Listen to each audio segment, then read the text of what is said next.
Hi everyone! Today we are car camping, which is a huge thing for us. We have never been camping by ourselves. We've always gone with other people that have had tents and known how to set stuff up. But I was inspired to do this because I want to see more of the US, and hotels here are just so expensive. It feels like you can find a really great Airbnb in Europe for like 50 bucks a night. Sure, it's a really small studio, but for two people it works. While here it feels like you have to pay double, like $100 a night for just something decent. So in comes car camping, which is something new for us. We're excited to share with you what we have learned being beginners with camping and car camping too. I think we've already made kind of like our first mistake, which was underestimating how many bugs would be here. There are so many bugs, and so it made setup a little more difficult, but we have bug sprayed the car. The outside of the car is totally bug sprayed. We are at this really pretty campground in Idaho. We're right on the river, which is probably the cause of our bug problem. But you can see multiple waterfalls from our campsite, which is so cool. I love waterfalls. So super excited about that. One thing I would just make when you're looking for a campsite for car camping, make sure that they allow you to drive up, or you don't have to park super far away. There was a few other campsites in the area, but they don't allow you to park your car on the grass or at your campsite. So that was one thing that we had to look for and be aware of when trying to do this.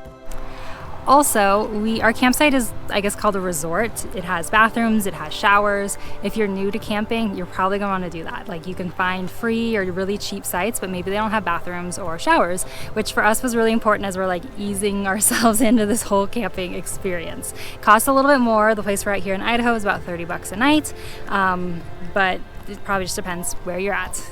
Okay, so I'll walk you through our setup a little bit. We have a Subaru Crosstrek, so all of this will be for a 2019 Subaru Crosstrek, but really should work for most crossovers or SUVs. So number one, we did think of bugs. We just didn't think they'd be this bad. We did get these window shades that you can kind of see behind me. They're like screens, so that they will allow airflow, so that when we're sleeping, it won't get too hot, there won't be condensation, but also will keep the bugs out.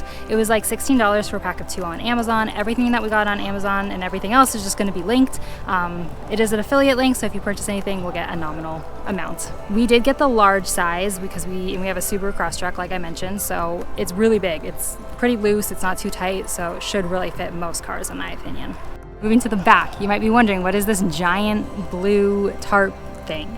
It is a sheet that we put up because I'm 5'7" and I could sleep comfortably laying flat, but Neffy is 6 feet and he can't. They sell tents that you can attach to your back of your car. They start the cheapest at $60, and so you may not want to go the cheapest. There's a couple that we had our eye on, but we just weren't ready to invest more until we decided how we liked it. So we really just rigged a sheet up with some tape, and we are keeping the trunk partially closed with a bungee cord. So it's really just, we winged it when we got here, especially with all the bugs. We're trying to keep them out. The sheet will also be essential. We'll let you know how it holds up overnight with, we just use painter's tape to tape it on, and we'll see how that goes.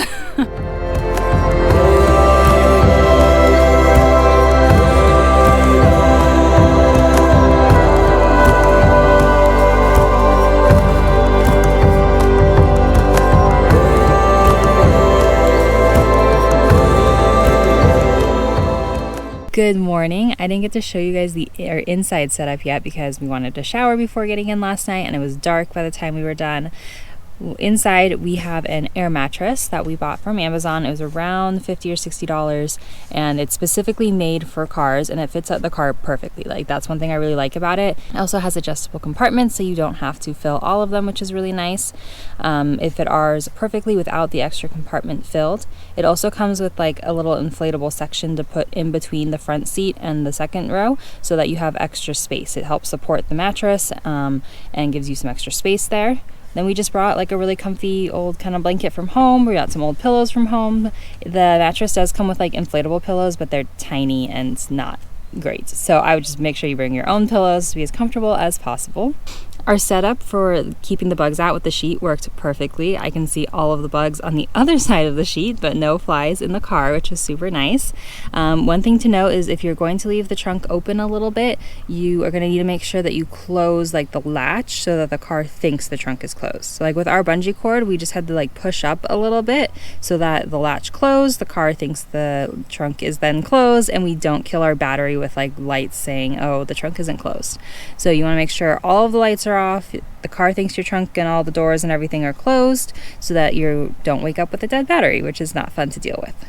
All of the stuff that we had in the trunk, so our clothes, our just other gear and supplies and food, is all in the front seat. It's a little bit of a mess, and that is one of the downsides, is that we are going to have to take all this down to continue with our day. We're going to actually go kayaking, and I'm really excited about that. It's going to be really pretty, and we're going to have to move everything back to the trunk so we can obviously drive, and then we are going to have to come set it up again tomorrow or tonight for sleep for tomorrow.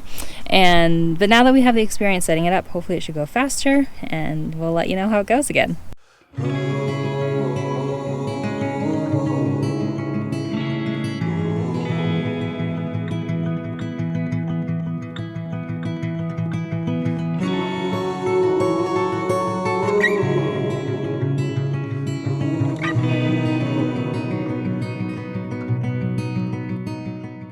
We are finishing up our 2 nights camping, and we had a great experience. I think honestly it went very smoothly for how little experience we have with this sort of thing, and it was really fun. We got to see a lot of really beautiful places. So even aside from car camping, I definitely recommend visiting Southern Idaho. If you want to check out some of our other videos about the area, definitely do it. We have lots of places you can see.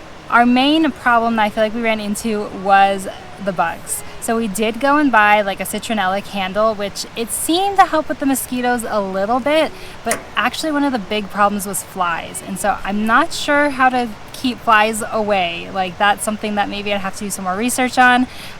We did make friends with the people next to us, and they told us that usually there aren't this many flies when camping, and in our previous experiences, that's not something that we've had as much of an issue with.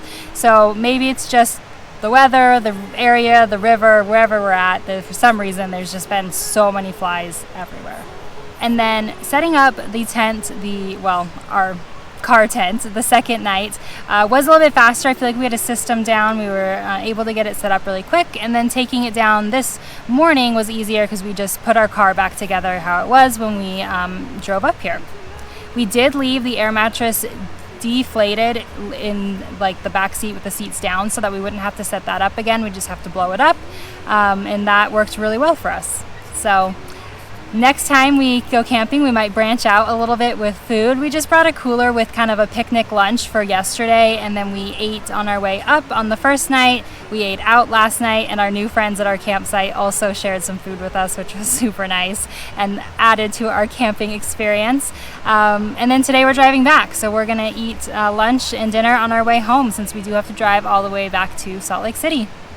So I hope that you found this guide useful for helping you prepare for your first time car camping like us. Don't make the same mistakes, and let us know what you've learned, if there's anything that you would recommend for us for next time.